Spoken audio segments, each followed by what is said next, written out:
আসসালামু আলাইকুম। আমি কড়াইতে কিছু গরম পানি নিয়েছি। এখন আঙুল দিয়ে দেখে নেব যে পানিটা কুসুম গরম হয়েছে কিনা। এর বেশি গরম করা যাবে না। এখন শিং মাছগুলো পানিতে দিয়ে 1 মিনিটের মতো ঢেকে রাখবো। এইভাবে ঢেকে নিলে মাছের দুইটা সুবিধা হয়।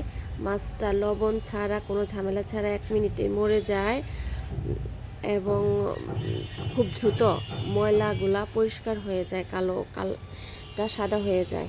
আমি ঢাকনা সরিয়ে দেখতেছি, এখন সমস্ত মাছগুলো মরে গেছে। আমি এখন এগুলার যে বিজল বিজল ভাব থাকে, এর জন্য একটু পানি দিয়ে ধুয়ে নিব।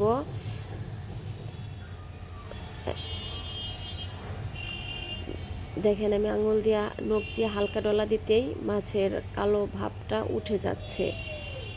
এখন মাছের কাঁটাগুলো কেটে, মাছটা কেটে ঘষা দিলেই সব পরিষ্কার হয়ে যাবে। আমি মাছগুলো কেটে নিয়েছি। আমি একসাথে মাছ ডলতে পারি না, আমার নখে একটু প্রবলেম আছে।